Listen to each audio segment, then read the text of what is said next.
ये है recording lecture number 2 matter, इस चैप्टर का 9th क्लास का पहला टॉपिक है साइंस का, सीबीएसई का। हम एनसीईआरटी से ठीक से प्यार से पढ़ रहे हैं। तो क्वेश्चन आता है, अगर आपने इससे पहले का देखा हुआ है, बहुत अच्छे से आपको समझ में आ रहा है, तो कोई इशू नहीं है, ये भी बहुत अच्छे से आपको समझ में आएगा। लेकिन अगर आपने वो पिछला 1 घंटे का लेक्चर मिस किया है, तो शायद आपको थोड़ा सा यहाँ पे प्रॉब्लम आएगा। अगर आपको स्कूल में बहुत अच्छे से हुआ है, कोई प्रॉब्लम नहीं है, यहाँ से आप देख लीजिए। लेकिन अगर आपको वो समझ में नहीं आया, तो वो पहला वाला देखिए। दूसरी बात, लाइक करना है, शेयर करना है, सब्सक्राइब करना है, वो आपकी चॉइस है भाई। लेकिन मैं कहूँगा कर दो भाई, क्यों नहीं।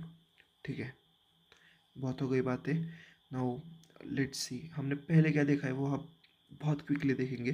तो हमने ना ये आप लाइक ये आप 2 मिनट के लिए छोड़ दीजिए। जो हमने किया, पहले हमने किया था कैरेक्टरिस्टिक्स। पहले हमने ये समझा कि ये भाई पार्टिकल्स क्या है। सेकंड हमने समझा कि फिजिकल नेचर ऑफ पार्टिकल्स क्या है। फिर इसके बाद हमने कैरेक्टरिस्टिक्स पढ़ी है। ठीक है, कैरेक्टरिस्टिक्स में ये 3 कैरेक्टरिस्टिक्स है कि have, space between them, continuously moving, attract each other. इसके बाद हमने क्या देखा है, ये देखा है। इसमें जो इम्पोर्टेंट है वो आपको लास्ट लास्ट में लास्ट लेक्चर में दिख जाएगा कि जो बहुत ज़्यादा इम्पोर्टेंट है वो। इसके बाद हमने स्टेट्स ऑफ मैटर देखे, सॉलिड, लिक्विड, गैस। इसमें भी थोड़ा सा एक्स्ट्रा मैंने बता दिया, लेकिन कोई ज़रूरत नहीं है। नेक्स्ट हमने क्या देखा है, सॉलिड्स देखे हैं। फिर इसके बाद हमने देखा है लिक्विड्स। और लास्ट में हमने क्या देखा है पता है, गैसेस। और इसके बाद हमने ये देखा है कि एक्टिविटी भी मैंने आपको बता दिया, पिस्टन वाला। पिस्टन पिस्टन इतना भी कोई इम्पोर्टेंस देने वाली चीज़ है नहीं। ठीक है, मैं आपको फ्रेंकली बता रहा हूँ। आपको शायद लग सकता है भाई ये पिस्टन विस्टन क्या पढ़ा रही है, लेकिन ये पिस्टन्स बहुत ही ज़्यादा इजी चीज़ है। पिस्टन मतलब इंजेक्शन का वो जो एंड वाला हिस्सा होता है ना, वो। या फिर अगर आपको इंजन पता होगा, तो इंजन का ये पिस्टन होता है, ये ऐसा। या फिर पिस्टन और कहाँ पे आपको दिख सकता है पता है, हाइड्रोलिक्स का जो होता है ना, हाइड्रोलिक जेसीबी का ऐसा कंसिडर, ये जेसीबी का ऐसा हाथ है। तो ये जो उठाने वाला होता है ना, वो स्टील का ऐसा रॉड्स। तो इसमें भी ये छोटा वाला रॉड जो होता है वो most of the times piston होता है। लेकिन अब हम उतनी टेक्निकलिटी में नहीं जाएंगे, आपको सिर्फ ये लाइक ये इंजेक्शन वाला देख के समझ में आ जाएगा। इसके बाद हमने ये देखा, ठीक है, सॉलिड्स वाइब्रेट, लिक्विड्स फ्लो होते हैं, सॉलिड्स गैसेस तो नाचने लगते हैं सीधा। गैसेस में एनर्जी भी उतना ज़्यादा होता है एक्चुअली। ओके, इसलिए गैसेस बर्न भी बहुत अच्छे से करते हैं। कोई नहीं, चलो next. Can matter change its state? Can matter change its state? आप ही बताओ, can matter change its state? बहुत ही ज़्यादा इजी है। आपको जब भी स्टेट्स का कोई क्वेश्चन आए ना, तो आपको पानी, वेपर मतलब भाप, और बर्फ़ मतलब आइस, ये 3 चीज़ें आपके दिमाग में आनी चाहिए। जब ये आएगी ना, तो आपको लाइक 10th तक तो कोई प्रॉब्लम नहीं आएगा कहीं पर भी। तो can matter change its state? Obviously Y, Y, E, S, yes. We all know, we all know from our observation that water can exist in 3 states, obviously solid, liquid, gas। मैंने बता दिया था आपको, वाटर पता है आपको, ice पता है, वाटर वेपर पता है। जब आपको ये आएगा ना, तो मैं बता रहा हूँ आपको, दुनिया की कोई ताकत नहीं है जो कहता है ना कुछ वॉट एवर। लेकिन हम अब पढ़ेंगे तो व्हाट हैपन्स इनसाइड, ये बस आपको ध्यान में रखना है। लाइक जब आप सॉलिड बोलेंगे ना, तो आपको बर्फ़ थोड़ा थोड़ा याद आना चाहिए, ताकि क्या होगा ना, आपको ईजी जाएगा अंडरस्टैंडिंग में। और आपका इतना टाइम नहीं जाएगा, ये सॉलिड क्या चल रहा है, लिक्विड क्या चल रहा है, इस चक्कर में इतना आपका टाइम नहीं जाएगा।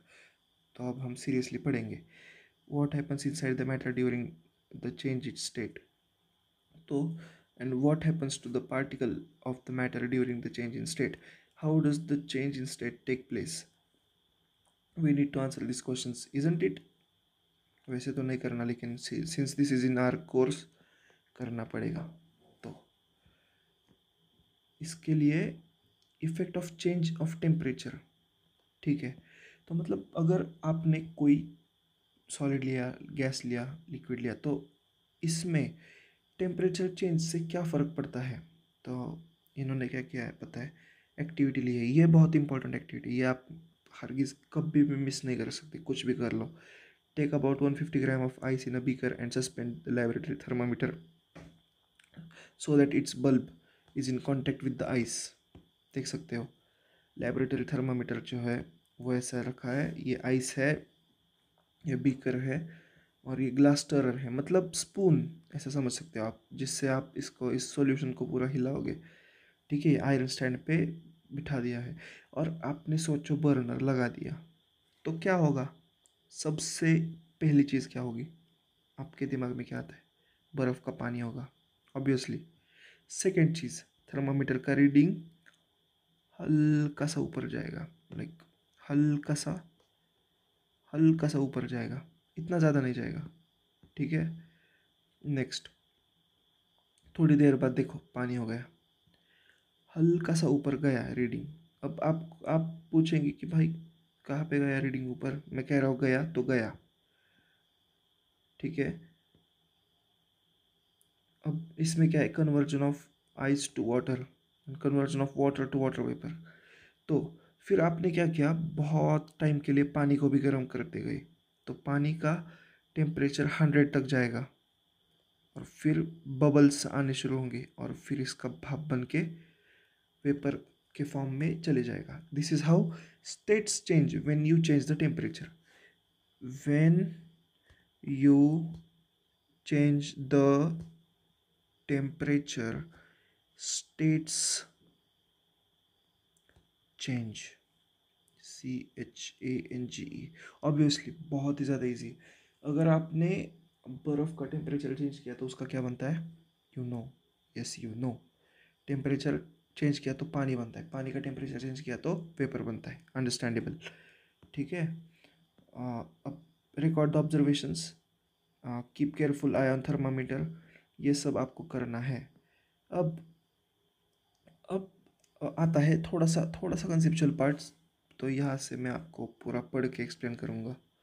यहाँ पे टाइम लगने वाला है, अगर आपको कुछ करके आना हो तो आप करके आओ, पानी वानी पी के आओ, मे बी 1 मिनट में आता हूँ, पानी लेके।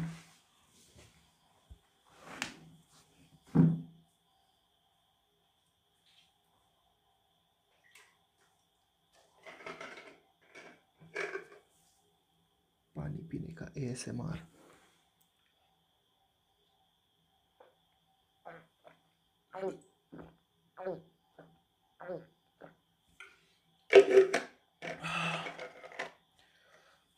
Let's go. On increasing the temperature of solid, the kinetic energy of particle increases। मतलब जैसे ही आपने टेम्परेचर सॉलिड का बढ़ा दिया तो काइनेटिक एनर्जी इंक्रीज होगा। ड्यू टू दिस, ऐसे इंक्रीज होगा, भाई इंक्रीज कैसे होता है, हाँ इस तरह से इंक्रीज होगा, अच्छा एरो बनाए, increase. Due to this increase in kinetic energy, the particles start vibrating। Obviously, particles start vibrating, ये बहुत इंपॉर्टेंट है, with greater speed। मतलब पहले भी सॉलिड के पार्टिकल्स हल्के हल्के वाइब्रेट करते हैं, लेकिन जैसे टेम्परेचर बढ़ा दिया ये पागल होने लगे, भाई क्या कर दिया, समझ गए। The energy supplied by the heat overcomes the force of attraction between the particle. ये भी बहुत इंपॉर्टेंट है, the energy supplied by the heat overcomes the force of attraction. ठीक है, आप ऐसे समझिए कि फोर्स ऑफ अट्रैक्शन भी एक तरह से एनर्जी ही है पार्टिकल्स के बीच में, जो इनको इंटैक्ट रखती है, सॉलिड रखती है, या फिर सॉलिड को अपना शेप में रखती है। लेकिन जब आप पानी को, सोचिए बर्फ़ को जब आप एनर्जी दोगे तो इसका पानी बनेगा, मतलब इसमें ना हीट जो आपने दी है ना, that overcomes the force of attraction between the particles leave its fixed position and start moving freely। obviously पानी बन गया तो freely move करेगा ना। the stage is reached when the solid melts and it is converted into liquid। बहुत ही बहुत ही basic चीज़ है। the stage is reached when the solid melts and is converted into liquid। wow, solid is converted into liquid. The minimum temperature, ये भी बहुत important है। अब आता है एक डेफिनेशन, बहुत ही प्यारा डेफिनेशन मेल्टिंग पॉइंट का, हमारा प्यारा मेल्टिंग पॉइंट। तो मेल्टिंग पॉइंट से आप क्या समझते हो भाई? ऐसा टेम्परेचर जहाँ पे सॉलिड मेल्ट होके, मतलब बर्फ़ मेल्ट होके पानी बने, लेकिन हर बार ये बर्फ़ और पानी नहीं होता, कई बार कई अलग अलग चीज़ें भी होती है। तो लेट्स अंडरस्टैंड इट थोरोली। तो the minimum temperature at which the solid melts to become liquid at the atmospheric pressure is called its melting point. The minimum temperature at which a solid melts to become liquid. The minimum temperature at which the solid melts to become liquid. The minimum temperature. The minimum temperature at which solid melts to become liquid eight atmospheric pressure, मतलब ये constant pressure पे जब आप किसी बर्फ़ को तपाओगे, I mean को किसी भी सॉलिड को तपाओगे और उसका लिक्विड बनेगा, तो इसको कहते हैं हम मेल्टिंग पॉइंट। अब ये blue box most of the times हम इग्नोर करते हैं, लेकिन अगर आपने ये इग्नोर कर दिया ना, तो भाई मैं कह ही नहीं सकता ये कितना ज़्यादा आपके लिए डेंजरस होगा। तो the melting point of a solid is an indication of strength of the force of attraction between its particles। मतलब जितना ज़्यादा मेल्टिंग पॉइंट होगा ना, उतना ही ज़्यादा फोर्स ऑफ अट्रैक्शन होगा। आप 2 मिनट के लिए सोचिए, मैंने एक ले लिया लोहे का स्क्वायर और अपना सादा बर्फ़, दोनों को मैंने हीट कर दिया, 100 डिग्री पे इसका पानी निकल जाएगा। ये भाई इसका तो लिक्विड में आयरन नहीं बनेगा, इसका पानी बन जाएगा, इसका नहीं बन जाएगा। आप समझ सकते हो, ये ऐसे इंटैक्ट जैसे पहले शेप में था वैसे ही रहेगा। इसका मतलब क्या, ये हम आयरन और ये H2O, इसका मतलब क्या कि force of attraction of H2O कम है force of attraction of iron से। मतलब आयरन के फोर्स ऑफ अट्रैक्शन पार्टिकल्स में ज़्यादा है पानी के कंपैरिजन में। आई होप यहाँ तक भाई आपको समझ में आ रहा है, ठीक है। अब ये melting point of ice is 273 kelvin. अगर आपको केल्विन केल्विन केल्विन नहीं हुआ तो मैं आपको बताता हूँ। केल्विन ये एक टेम्परेचर स्केल है। जिस तरह से इंडिया में डिग्री सेल्सियस और यूएस में डिग्री फ़ारेनहाइट होता है, वैसे ही केल्विन होता है। अब आप पूछोगे भाई क्यों केल्विन की क्या नीड? तो ये बहुत ज़्यादा एक्यूरेट है, बहुत ज़्यादा अच्छा है, बहुत ज़्यादा रिलायबल है, बहुत ज़्यादा इजी है यूज़ करने को। ये फ़ारेनहाइट का मुझे आज तक नहीं समझ में आता, सिर्फ मुझे ये पता है -40 इज इक्वल टू यहाँ वाला, यहाँ मतलब डिग्री सेल्सियस का और फ़ारेनहाइट का सेम होता है, मुझे बस इतना ही पता है, लेकिन ये आपके लिए इंपॉर्टेंट नहीं है। तो हम समझते हैं केल्विन मतलब क्या। 0 degree Celsius is equal to 273.15 kelvin. ये आपको किसी भी हालत में, किसी भी हालत में नींद से उठाए तो भी याद होना चाहिए। ये बहुत ज़्यादा इम्पोर्टेंट है, और यहाँ से आगे तो ये बहुत बार आएगा। अगर आपने यहाँ तक कहीं इग्नोर किया है तो प्लीज़ इसको इग्नोर मत कीजिए। इसको केल्विन कहते हैं, केल्विन, ठीक है। 0 degree is equal to 273 kelvin. अब हमने क्या किया, रूम टेम्परेचर पे लाया 37 डिग्रीज, नहीं रुको रुको रुको रुको, मेरे लिए मैं इजी कर देता हूँ, 100 डिग्रीज पे लाया। तो इसका क्या होता है पता है क्या, इसमें सीधे 100 ऐड कर दो, 373 डिग्री केल्विन। तो ये केल्विन स्केल कुछ ऐसे काम करता है, इसमें कोई इतना मतलब फॉर्मूला वगैरह नहीं है। सॉरी मेरी बॉटल गिर गई, तो ऐसा कोई फॉर्मूला नहीं है। I hope you guys are understanding. तो मेल्टिंग पॉइंट ऑफ आइस, मतलब आइस कब वाटर बनना शुरू होगा, 0 डिग्री पे, मतलब 273.15 केल्विन पे। The process of melting that is change of solid form to liquid form is known as fusion. अब आप पूछोगे डिफ्यूजन तो पढ़ लिया भाई, अब फ्यूजन क्या है? Fusion is another dangerous definition that you need to learn at any cost. The process of melting, that is change of solid state into liquid, is called as fusion. Solid state into liquid. अब आपको मैं यहाँ पे दिखाता हूँ, ये अभी तक हुआ नहीं है लेकिन मैं बताता हूँ। सॉलिड स्टेट टू लिक्विड, इसको फ्यूजन कहते हैं, इसको फ्यूजन कहते हैं, ठीक है। When a solid melts its temperature remains same, so where does the heat and energy go. ये भी बहुत बार क्वेश्चन आया होगा। आइसक्रीम तो मेल्ट हो गई, नहीं आइसक्रीम नहीं ले सकते, लेकिन हाँ चलो पानी ले लेते हैं। बर्फ़ का तो पानी बन गया, फिर यहाँ पर भी 0 डिग्री सेल्सियस है, यहाँ पर भी 0 डिग्री सेल्सियस है, तो भाई हीट कहाँ गई। बहुत बार दिमाग में आया होगा ना, हीट कहाँ गई। अगर ऐसा हो रहा है तो, अगर ऐसा हो रहा है तो हीट गई कहाँ। तो मैं ये आपको कहता हूँ 2 मिनट के लिए रुको, आगे कंसेप्ट आ रहा है। LATENT, लेटेंट मतलब फॉल्स, नो फॉल्स नहीं, लेटेंट मतलब हिडन, हिडन मतलब छिपा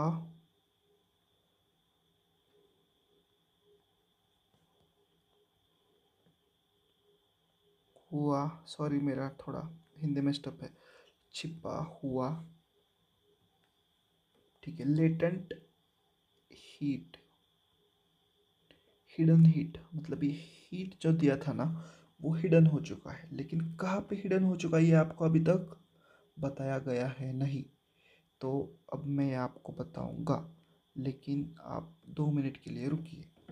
सो you must have observed during the experiment of melting that the temperature of system does not change after the melting point is reached till all ice melts. This happens even though we continue to heat the beaker. This is that is we continue to supply heat. This heat gets used up in changing the state by overcoming the force of attraction between the particle. As the heat is absorbed by the ice without showing any rise in temperature, it is considered that this is hidden into the contents of the beaker and is known as latent heat. ये इस topic ने मुझे ना, जब मैं आपके as का था, इतना ज़्यादा कंफ्यूज किया था ना, तो मैं आपको ये बहुत इजीली बताता हूँ।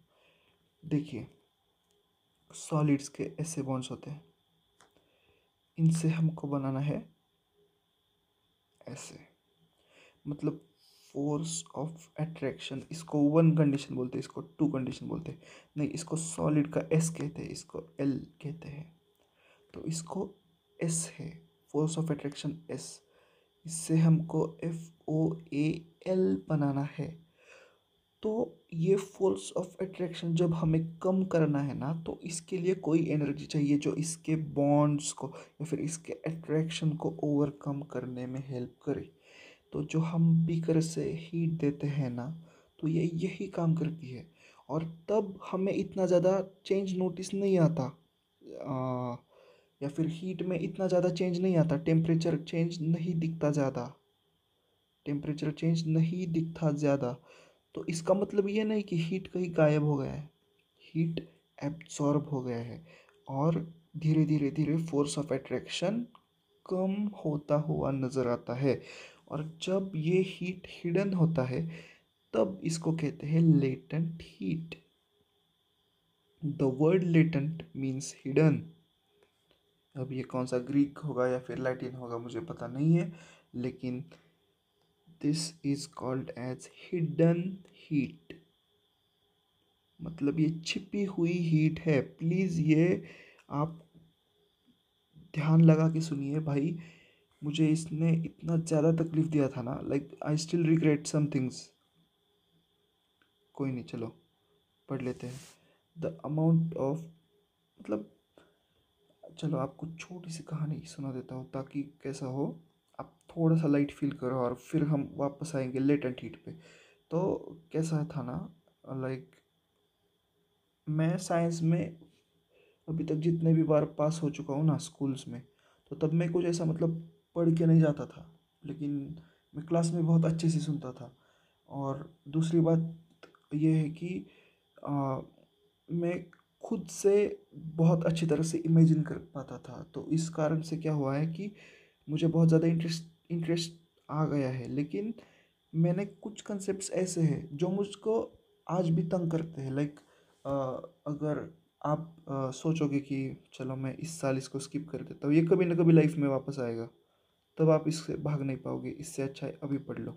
जैसे मैं भागा था, आप मत भाग। नेक्स्ट, चलो। लेटेंट हीट मतलब हिडन हीट। जब हमें सॉलिड से, मैं इसको एक बार और एक्सप्लेन कर रहा हूँ टाइम ले लेकर, क्योंकि ये बहुत इंपॉर्टेंट है, ये बहुत ही ज़्यादा इंपॉर्टेंट है, ये आना ही चाहिए। तो जब हम सॉलिड से लिक्विड बना रहे, मतलब बर्फ़ से जब हम पानी बना रहे, तो हमें ये जो फोर्स ऑफ अट्रैक्शन है ना बर्फ़ का, इसको तोड़कर लिक्विड बनाना है। तो जब हमें इसका लिक्विड बनाना है तो ये डायरेक्टली नहीं होगा, इसके लिए हमें फोर्स ऑफ अट्रैक्शन को कम कम कम करना होगा, ताकि ये पार्टिकल्स थोड़े दूर हो और फिर लिक्विड बने। तो ये फोर्स ऑफ अट्रैक्शन, सॉलिड से फोर्स ऑफ अट्रैक्शन जब हमें लिक्विड तक लाना है, तब इसके लिए ज़रूरत होती है हीट की। और जो हीट हमारा बीकर ऑलरेडी दे रहा है, सॉरी, बीकर के नीचे वाला बर्नर जो है वो ऑलरेडी दे रहा है। तो जब ये हीट बीकर बीकर को बर्नर से मिलती है, तो इतनी जल्दी से स्टेट चेंज नहीं होता, तो हमें इतना ज़्यादा नोटिसेबल चेंज दिखता नहीं है। तो हम ये सोच सकते हैं शायद कि भाई ये हीट तो हमें नज़र नहीं आ रहा, इसका कोई यूज़ हमें नज़र नहीं आ रहा। तो एक्चुअली में नज़र नहीं आ रहा है ऐसी बात नहीं है, वो कहीं ना कहीं यूज़ हो रहा है। इसका यूज़ हो रहा है ये बॉन्ड्स तोड़ने के लिए। तो तब हीट हमें दिखता नहीं है, हीट का इफेक्ट हमें दिखता नहीं है, इसलिए ये रह जाता है HIDDEN, हिडन। तो इसी चीज़ को NCERT कहती है लेटेंट हीट। आई होप ये समझ आ रहा है, ये बहुत ज़्यादा इम्पोर्टेंट है। जब आप खुद से इसको पढ़ेंगे तो आपको समझ बहुत अच्छे से आ सकता है, लेकिन अगर नहीं आ रहा तो प्लीज़ ध्यान दीजिए, डबल हो जाएगा तो कोई बुरा ही नहीं है। चलो next, the amount of heat energy that is required to change 1 kg of solid into liquid at atmospheric pressure at its melting point is known as latent heat of fusion. हमने पढ़ रखा है फ्यूजन यहाँ पे। Fusion का मतलब क्या है यहाँ पे? The process of melting that is change of solid state into liquid is known as fusion. मतलब फ्यूजन मतलब क्या? हमने ऐसा सॉलिड लिया, मतलब हमने ऐसा बर्फ़ लिया, 2 मिनट के लिए बर्फ़ इमेजिन कीजिए, बर्फ़ से पानी बनाया, ठीक है। इस प्रोसेस को कहते हैं फ्यूजन, ठीक है। तो इन्होंने क्या किया है ना, वही फ्यूजन ही किया है, लेकिन इन्होंने सिर्फ 1 kg मास, 1 kg मास का या फिर 1 kg का 1 kg बर्फ़ लेके इसका पानी बनाया। तो इसमें जितना हीट लगा है ना, तो उसको कहा गया है latent heat of fusion. I hope this is clear. ये बहुत ज़्यादा इंपॉर्टेंट है, ये बहुत तकलीफ देगा स्टार्टिंग में, लेकिन अगर आप इसको हर रोज़ पढ़ोगे तो ये हो सकता है। बहुत इजी तो है, लाइक अब मुझे ये इजी लगता है, लेकिन तब नहीं लगता लगता था। So the particle in water at 0 degree Celsius have more energy as compare to particle of ice at the same temperature. I hope ये भी समझ में आ गया है। पार्टिकल ऑफ वाटर मतलब पानी के जो पार्टिकल्स है ना, जो 0 डिग्री पे है, इनमें थोड़ा ज़्यादा एनर्जी है कंपेयर टू बर्फ़ का particle at 0 degree Celsius. Obviously, क्योंकि हम लेटेंट हीट जो दे रहे हैं, मतलब हिडन हीट जो है इसमें, ठीक है, तो इस कारण एनर्जी ज़्यादा आएगा, ठीक है। when we when we supply heat energy to water, the particle starts moving even faster. As at, at a certain temperature, a point is reached when the particles particles have enough energy to break free from the force of attraction of each other. मतलब एक time आएगा जब, मैं आपको ऐसा मतलब थोड़ा सा पिक्चर से बता देता हूँ। पहले ये ऐसे थे, फिर ये ऐसे हो गए, फिर ये और ऐसे हो गए, फिर ये इतने ज़्यादा दूर हो गए ना एक दूसरे से कि भाई पूछो ही मत। तो जब ऐसा स्टेट आएगा ना, तब पूरा का पूरा बर्फ़ का पानी बन चुका होगा, पूरा का पूरा स्टेट चेंज हो चुका होगा, स्टेट चेंज हो चुका होगा, स्टेट चेंज हो चुका होगा, क्योंकि फोर्स ऑफ अट्रैक्शन ब्रेक हुआ होगा। आई होप यहाँ तक समझ में आता है। एट दिस टेम्परेचर, अब एनसीईआरटी भगवान आगे भी कहते हैं, एनसीईआरटी माता, at this temperature the liquid starts changing into gas. ठीक है, अब हमने क्या किया, लिक्विड लिया और उसको भी हीट किया, तो क्या होगा, लिक्विड से बन जाएगा गैस। तो ये इस टेम्परेचर पे स्टार्ट होता है। The temperature at which liquid starts boiling at the atmospheric pressure is known as boiling point. ये भी बहुत इंपॉर्टेंट डेफिनेशन है, आपको ये आना ही चाहिए। जिस टेम्परेचर पे बॉइलिंग स्टार्ट होती है, उस टेम्परेचर को कहते हैं boiling point eight atmospheric pressure. ये इंपॉर्टेंट है। I hope this is clear. Boiling is a bulk phenomenon. मतलब बॉइलिंग कोई एक पार्टिकल नहीं करेगा टाइम पास के लिए, ये बल्क में होता है। Like particles from bulk of the liquid gain enough energy to change in to vapour state. अब इसका मतलब क्या, कि कोई एक पार्टिकल नहीं जाएगा हवा में, पूरे के पूरे सारे के सारे पार्टिकल्स हवा में चले जाएंगे। For water this temperature is 373 kelvin, मतलब 100 डिग्री पे, 100 डिग्री सेल्सियस पे क्या होगा, देखिए यहाँ पे बताया गया है इन्होंने, केल्विन का जो मैंने स्टार्टिंग में बताया था। तो 100 डिग्रीज पे ना वाटर बॉईल करेगा और भर भर के मॉलिक्यूल्स सीधा गैस बनेंगे, भर भर के पार्टिकल्स ऑफ मैटर सीधा गैस बनेंगे, मतलब वाटर वेपर बनेंगे। Can you define the latent heat of vaporisation now. ठीक है, अब आता है लेटेंट हीट ऑफ वेपराइजेशन। अब हमने लेटेंट हीट ऑफ फ्यूजन में क्या पढ़ा है, सॉलिड से क्या बना, लिक्विड बना। अब वेपराइजेशन मतलब क्या, वेपराइजेशन मतलब लिक्विड से बनेगा गैस। तो हिडन एनर्जी जो गैस बनाने से पहले लिक्विड में एब्जॉर्ब होती है, हिडन एनर्जी जो लिक्विड में स्टोर होती है, लिक्विड में एब्जॉर्ब होती है। हिडन एनर्जी, मैं एक बार और कह रहा हूँ, हिडन एनर्जी जो लिक्विड में होती है एब्जॉर्ब, जो गैस बनाने की काम आएगी फ्यूचर में, लेकिन वो अभी के लिए हिडन है लिक्विड स्टेट में, उसको कहा जाता है लेटेंट हीट ऑफ वेपराइजेशन। इसका डेफिनेशन आपको इंटरनेट पे मिल जाएगा, बहुत हार्ड नहीं है। अगर आप खुद के टर्म में डिफाइन करेंगे इसको, तो मैं कह सकता हूँ आपको ये आ गया है अच्छे से। So do it in the same way as we defined the latent heat of fusion. Obviously ये आप लोग कर ही लोगे।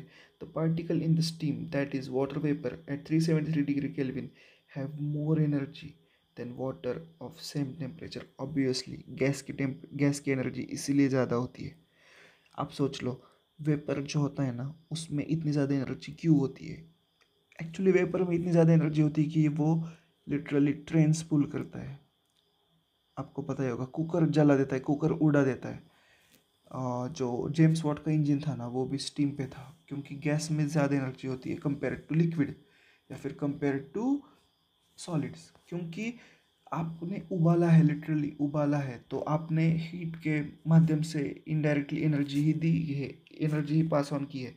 अब ये बहुत अच्छा सा, बहुत एक्सप्लेनेटरी डायग्राम आता है जो आपको आना चाहिए। और अगर ये नहीं आता ना भाई, हम समझते हैं इसको, सॉलिड को लिया। अब यहाँ पे ना सॉलिड लिक्विड गैस मत इमेजिन करो, यहाँ पे आप इमेजिन करो कि ये ऐसा बर्फ़ है, ये सब पानी है, और ये ऐसा वाटर वेपर है। अगर आपने बर्फ़ को गर्म किया तो बर्फ़ से बनेगा पानी, अगर आपने पानी को गर्म किया तो उससे बनेगा गैस, अगर आपने गैस को ठंडा किया तो बनेगा, क्या बनेगा, गैस को ठंडा किया तो लिक्विड, लिक्विड को ठंडा किया तो बनेगा सॉलिड। आई होप यहाँ तक तो आ ही गया होगा, लाइक 101% यहाँ तक तो आना ही चाहिए। So we infer that the state of matter can be changed into another group by changing the temperature.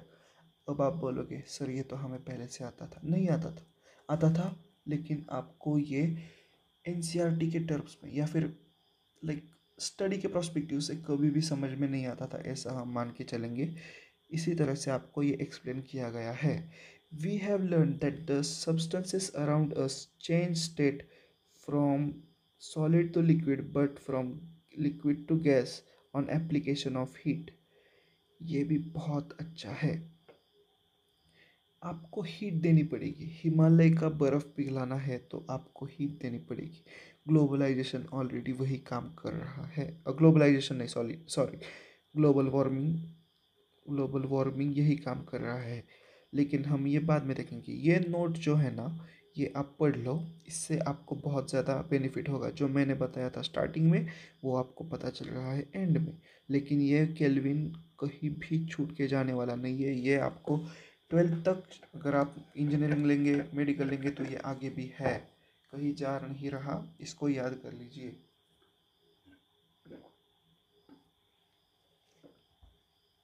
Okay, so now okay, अब ये बहुत अच्छा इंट्रो है। नया टॉपिक सब्लिमेशन नाम है। Are some changes directly from solid state to gaseous state. मतलब क्या सीधे बर्फ से भाप बन सकती है क्या? भाप बन सकती है क्या? तो आपने वो हम्म, तो आपने वो कैम्फर देखा है क्या? कैम्फर, ठीक है, कैम्फर,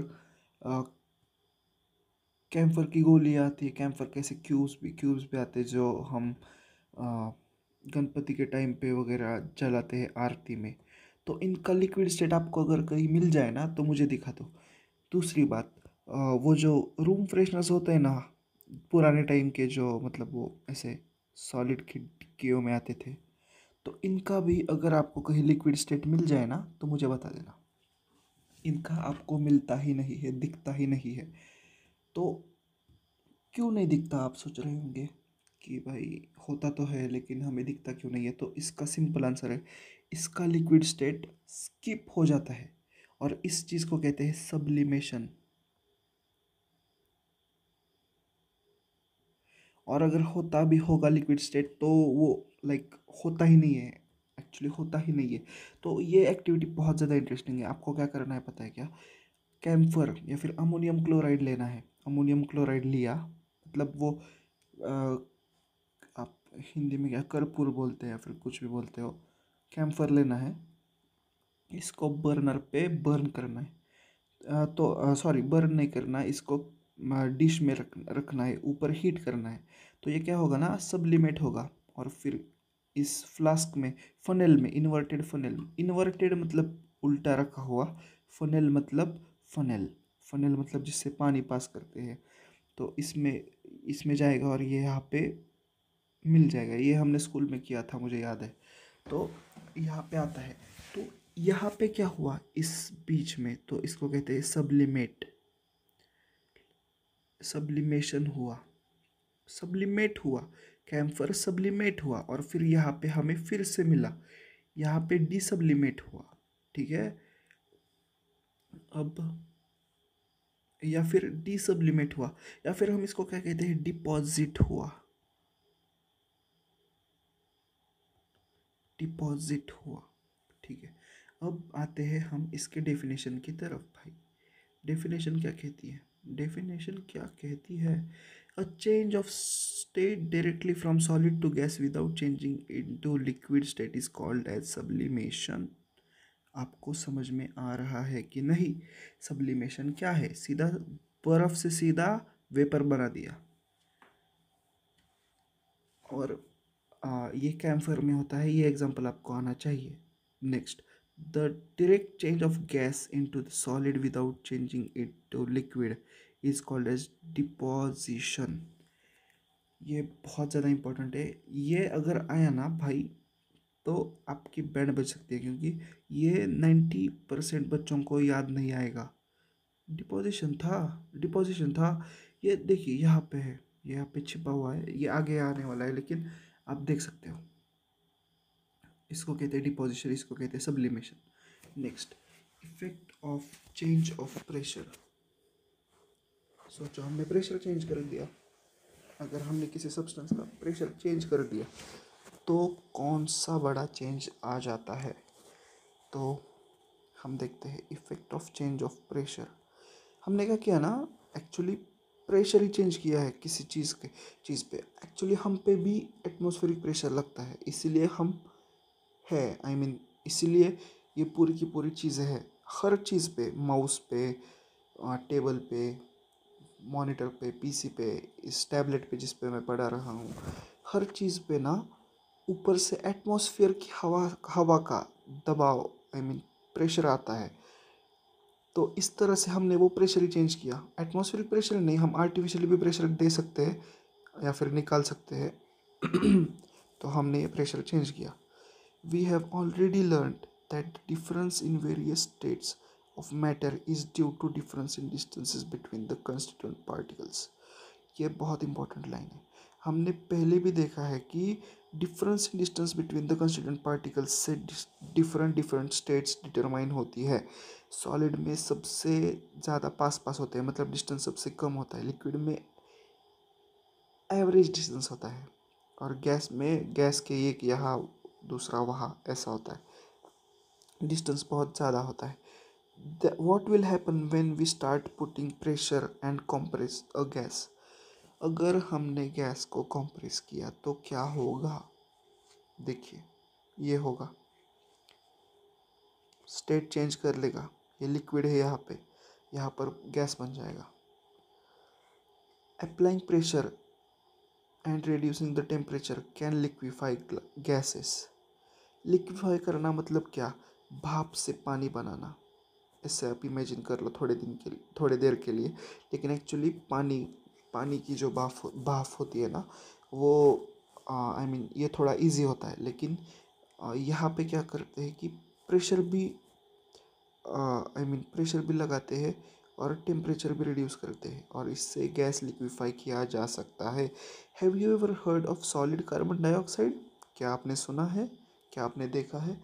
नहीं देखा तो मैं, आप इंटरनेट है आपके पास, अगर आप वीडियो देख सकते हैं तो 2 मिनट में जाके सॉलिड कार्बन डाइऑक्साइड देख सकते हो। बहुत बहुत ही फनी होता है, बहुत ही ठंडा होता है। It is stored under high pressure. Solid CO2 gets converted directly to gaseous state on decreasing the pressure to 1 atmosphere। मतलब पहले जो प्रेशर था ना, उससे थोड़ा सा कम किया, और नहीं, हाँ इससे थोड़ा बढ़ा दिया प्रेशर और 1 लाया। नहीं, कम किया और 1 ATM लाया। पहले शायद 3-4 ATM जिस पे भी था। ATM मतलब एटमॉस्फेरिक प्रेशर। इससे अगर हमने 1 ATM पे लाया ना, तो इस सॉलिड का गैस बन जाता है, GAS, गैस बन जाता है। ठीक है, आई होप यहाँ तक आप फॉलो कर रहे हो। अगर आपको कुछ नहीं समझ में आया तो आप थोड़ा पीछे जाके देख सकते हो। हमने यहाँ से स्टार्ट किया था, अभी तक हम सिर्फ यहाँ तक पहुँचे हैं। ये डायग्राम हर किसी के बुक में होना चाहिए। बुक में मतलब नोटबुक में। अब आप पूछोगे सर क्यों, ऐसा क्या है इस डायग्राम में? तो मैं कहता हूँ ये 11th तक 12th तक स्टेट्स ऑफ मैटर जहाँ जहाँ आएगा ना, वहाँ वहाँ ये छोटी छोटी जो चीज़ें हैं ना, वो इम्पोर्टेंट है। अब हमने ना इसमें से कौन सी पढ़ ली है? फ्यूजन पढ़ लिया, सॉलिडिफिकेशन पढ़ लिया, सब्लिमेशन पढ़ लिया, डिपोजिशन पढ़ लिया, वेपराइजेशन पढ़ लिया, कंडेंसेशन भी पढ़ लिया है। ठीक है, अब ये कंक्लूडिंग स्टेटमेंट है, ये मुझे बताना नहीं चाहिए, ये आप खुद से पढ़ सकते हो। अगर आपको यहाँ तक समझ में आ रहा है तो आपको ये क्वेश्चन आना चाहिए। 2 मिनट पॉज कीजिए, ट्राई टू आंसर। अगर 4 में से 3 बन रहे हैं, एक नहीं बन रहा, तो इसका मतलब ये नहीं कि आपको समझ में नहीं आया। इसका मतलब ये है कि आपको थोड़ा सा पुश चाहिए, या फिर इसका मतलब ये है कि आपको थोड़ा सा फिर से देखने की ज़रूरत है। तो आप प्लीज़ पीछे वाला फिर से देखिए लेटेंट हीट से। लेटेंट हीट वाला थोड़ा सा हार्ड है, लेकिन यहाँ पे कोई क्वेश्चंस उसका दिख नहीं रहा। लेकिन लेटेंट हीट अभी से पढ़ लो, बहुत ज़्यादा बेनिफिटिंग टॉपिक है। अगर वो आया तो काफ़ी अच्छी चीज़ है। नाउ बहुत थोड़ा सा बाकी है, तो ये पार्ट इसी इसी में कर लेंगे भाई, कोई प्रॉब्लम नहीं है। 20 मिनट्स में हो जाएगा जितना हो सकता है। चलो यहाँ तक तो हो ही जाएगा, या फिर हो जाएगा, कोई प्रॉब्लम नहीं है ये। अरे हाँ, कोई नहीं, चलो यहाँ से देखते हैं। इवेपरेशन, इवेपरेशन, इवेपरेशन, इवेपरेशन मतलब क्या? वेपर बनना। बस हो गया, चलो बाय बाय। नहीं, do we always need to heat और change pressure for changing the state of matter? क्या आपको ऐसा लगता है कि हर बार हमको हीट देना चाहिए या फिर प्रेशर चेंज करना चाहिए if we want to change the state of matter? तो इसका जवाब है, पानी पे करते हो क्या? बर्फ़ से जब पानी बनता है तब क्या प्रेशर कम करते हो क्या? नहीं, तब हम कुछ भी कम नहीं करते, फिर भी चेंज होता है। इसी तरह से ना, आपने कभी देखा है कि अब आप 2 मिनट के लिए सोचो, ह्यूमंस नहीं होते अगर अर्थ पे, तो फिर भी बारिश पड़ रही थी, मतलब कहीं ना कहीं से तो वेपर बन रहा था। तो ये कैसे बन रहा था? कभी आपको आइडिया आया है? हाँ, आप कहोगे सन से। सोचो कोई एरिया है, सोचो कोई एरिया है जहाँ पे क्लाउड्स थे, लेकिन विंड थी बहुत ज़्यादा। तो क्या होता है ना, एक्चुअली जो पानी का, 1 मिनट में पानी ड्रॉ करता हूँ और मैं आपको एक्सप्लेन करता हूँ। तो पानी का जो ऊपर वाला जो लेयर होता है ना, ऊपर वाले पार्टिकल्स का लेयर, तो ये हवा में से एनर्जी ले लेता है और झट से वेपर बन जाता है। I hope this is very very clear. ये बेसिक है इवेपरेशन का। हाँ, सन से भी होता है, सन की हीट से, लेकिन सन की हीट अंदर तक नहीं जाती। अगर आपको लगता होगा बेस तक जाती है, नहीं जाती, तो भाई यहाँ के पार्टिकल्स को कैसे हीट मिलती? तो ये आपको विंड वाला समझ में आया। अब हम रीड करेंगे। Can you quote some examples from everyday life where the change in state from liquid to vapour takes place without liquid reaching its boiling point? तो अब देखिए, विंड इसको 100 डिग्रीज पे नहीं ले जा सकती। ऑब्वियसली सोच के देखो 2 मिनट के लिए, विंड कैसे ही ले जाएगी? तो ना, एनर्जी ट्रांसफ़र होती है। इसका मतलब इसकी काइनेटिक एनर्जी इस पार्टिकल की बढ़ने लगेगी धीरे धीरे। इसका मतलब ये नहीं कि इसका टेम्परेचर बढ़ने लगेगा, ऑब्वियसली नॉट। कैसे ही बढ़ेगा? लाइक 2 मिनट के लिए सोच के देखो, कैसे बढ़ सकता है? नहीं बढ़ता। तो बढ़ता क्या है सर? तो बढ़ती है इसकी एनर्जी, टोटल एनर्जी बढ़ जाती है।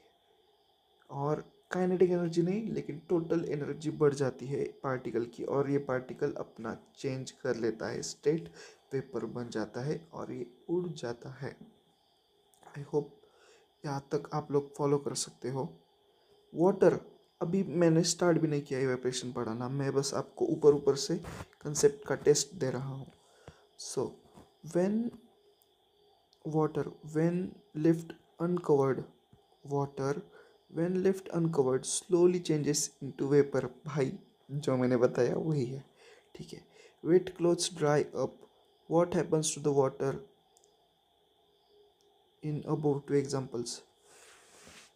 ठीक है, wet clothes dry up, तो इसमें क्या होता है? इसमें वेपराइजेशन नहीं होता, इसमें इवेपरेशन होता है।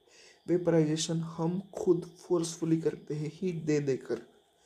अब आप क्या वहाँ पे जब जहाँ पे आपके कपड़े सूख रहे हैं वहाँ पे आग का कुछ लेके जाते हो क्या? नहीं ना। तो फिर भी कैसे हो जाता है वहाँ पे? फिर भी वहाँ पर कैसे कपड़े सूख जाते हैं? तो जो ये जो विंड होती है ना, कभी कभार इतनी ज़्यादा एनर्जी बढ़ा देती है पार्टिकल की कि वाटर जो होता है ना कपड़ों में, उसका क्या बन जाता है? वेपर। और पानी निकल जाता है कपड़ों से। और ये हर रोज़ होता है, लेकिन हम इसको ठीक से कभी नोटिस ही नहीं करते। यही प्रॉब्लम है। कोई नहीं, चलो। We know that particles of matter are always moving and never at rest, जो हमने स्टार्टिंग में पहले क्लास में पढ़ा है। At a given temperature in any gas, liquid और solid, there are particles with different amounts of kinetic energy. देखिए, हमने सॉलिड लिया, लिक्विड लिया, गैस लिया, हर पार्टिकल का टोटल काइनेटिक एनर्जी सेम नहीं होगा। ये ऊपर वाली लेयर का काइनेटिक एनर्जी सबसे ज़्यादा होगा। गैस में भी काइनेटिक एनर्जी सेम नहीं होगा, सॉलिड में भी काइनेटिक एनर्जी सेम नहीं होगा हर पार्टिकल का। तो इस डिफरेंस से ना बहुत ज़्यादा फर्क पड़ता है कि कौन सा पार्टिकल ज़्यादा पहले स्टेट चेंज करेगा। ये झट से ऊपर चढ़ जाएगा और वेपर बन जाएगा, ये अंदर वाला रोते रहेगा, भाई एनर्जी दे दो। आई होप कंसेप्ट क्लियर हो रहा है, कोई प्रॉब्लम आ नहीं रहा है। So now in the case of liquids, a small fraction of particle at a surface having higher kinetic energy is able to break, जो मैंने पढ़ाया था, is able to break away from the forces of attraction of other particle and get converted into vapor. Finally, अब आपको ये बहुत अच्छे से समझ आ गया होगा, ऐसी मुझे गारंटी है, क्योंकि मैंने भी आपको यही बताया था। ये जो ऊपर वाला जो लेयर होता है उसकी काइनेटिक एनर्जी बढ़ जाती है और ये झट से क्या बनता है, vapour. Next, the phenomenon of change of liquid into vapours at any temperature below its boiling point. Of course, below its boiling point is called as evaporation. अपने कपड़े 100 डिग्रीज पे नहीं जाते, कॉमन सेंस है ये। अगर आपको 9th में समझ में आ रहा है, आप बहुत अच्छे स्टूडेंट हो भाई, ये बहुत अच्छे से पढ़ना है। अभी तो ये फर्स्ट चैप्टर है। अगर मुझे ठीक ठाक रिस्पॉन्स मिला, नहीं मिला, फिर भी मैं I will try to teach some things on my YouTube channel. Factors affecting evaporation, factors affecting evaporation. अब फैक्टर्स जो इवेपरेशन को अफेक्ट करेंगे, मतलब एक तो इवेपरेशन को बढ़ाएंगे या फिर इवेपरेशन को कम करेंगे। आई होप यहाँ तक समझ में आ रहा है।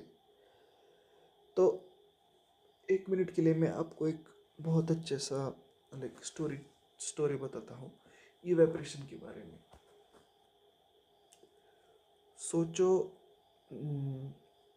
सोचो आपने पानी की सरफेस को किसी चीज़ से ढका हुआ है, तो इवेपरेशन स्लो होगा। मतलब अगर आपने क्या किया, एक प्लेट में पानी रख दिया और उस पर थोड़ा सा ऑयल डाल दिया, तो एरिया कम हो जाएगा, राइट।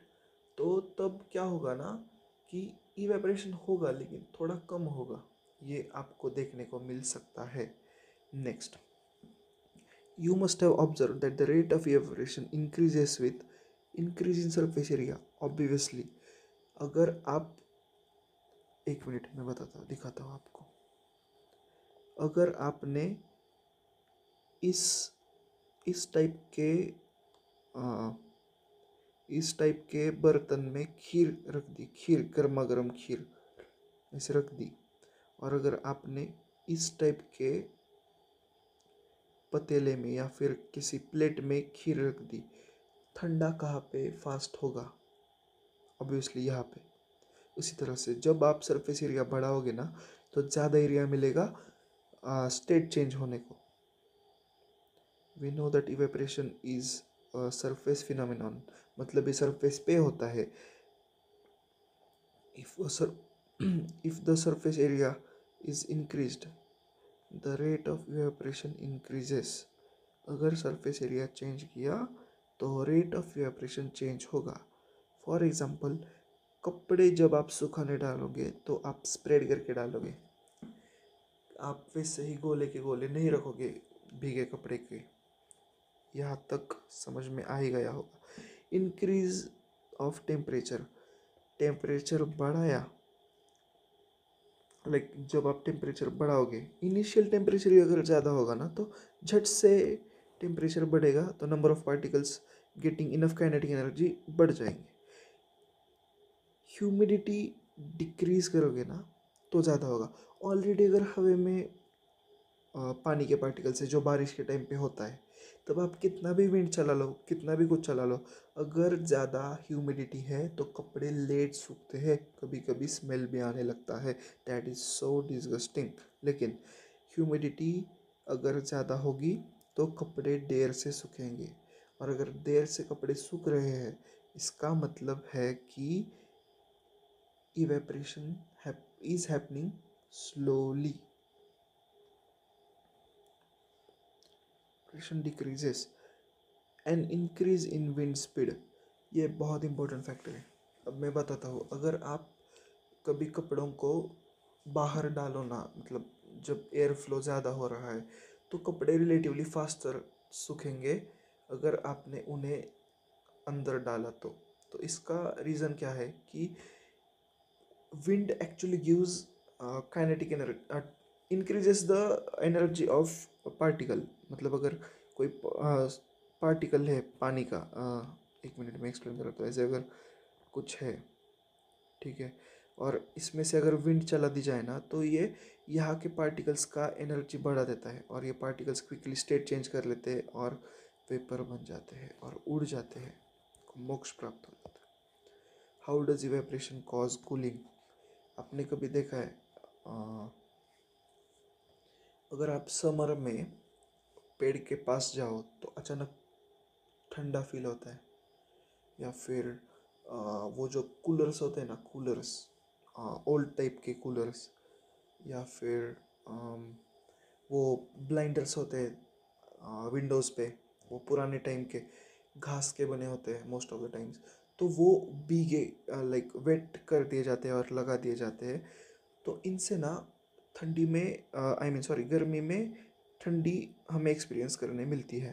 तो आप सोच रहे होंगे कि हाँ, तो इसका क्या लेना देना है इवेपरेशन से? इवेपरेशन से लेना देना है, you need to remember EVAPOUR। evaporation causes CAUSES COOLING। अब आप सोचोगे इवेपरेशन से कैसे कूलिंग होता है, इवेपरेशन क्यों ही करेगा कूलिंग? तो इसका जवाब हम ये पढ़ के देंगे। So now let's read it. In an open vessel, the liquid is kept on evaporating. The liquid keeps on evaporating. जब आप खुला बर्तन रखोगे तो पानी इवेपरेट होगा। The particle of liquid absorbs the energy from the surrounding to regain the lost energy during evaporation। नहीं समझ में आया? कोई नहीं, मैं बताता हूँ। जब आप एक मिनट के लिए सोच लीजिए कि ये एक बर्तन है, ये ऐसा, इस पे हमने ये सब पानी डाल दिया है ऐसा। अब यहाँ का पार्टिकल गया तो कुछ एनर्जी लेके गया होगा इसके साथ, तो ये एनर्जी लेने के लिए क्या करता है ना, यहाँ से थोड़ा सा हीट लिया जाता है लिक्विड से। तो इससे क्या होता है, इसका ओवरऑल एनर्जी कम होता है, और एनर्जी कम होता है मतलब टेम्परेचर कम होता है। This is how evaporation causes cooling. अगर आपने स्टील की डिश पर पानी डाल दिया समर में, और ये डिश अगर सन में रख दी तो पानी तो इवेपरेट हो जाएगा, लेकिन इसके साथ ही डिश में कूलिंग आ जाएगी।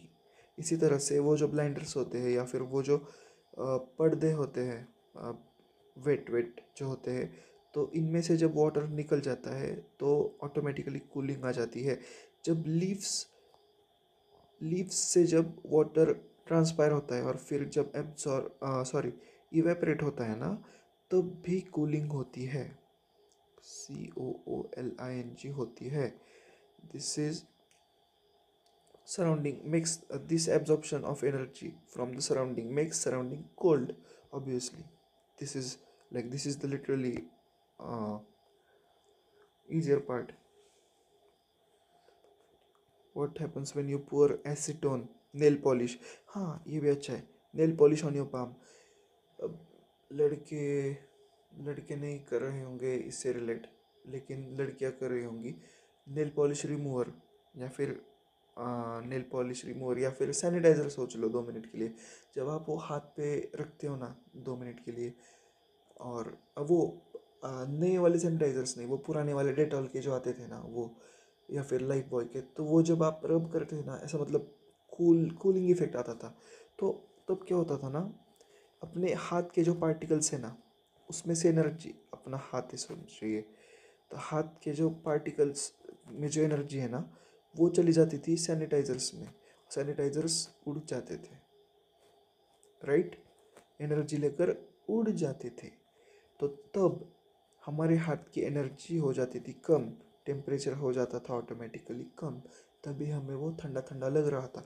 नेल पॉलिश रिमूवर भी सिमिलर काम कर लेता है, ठीक है। The particle gains the particles gain energy from your palm or surrounding and evaporate, causing the palm to feel cold. Yes. After a hot sunny day, people sprinkle water on the roof of or open ground because larger latent heat of vaporization of water helps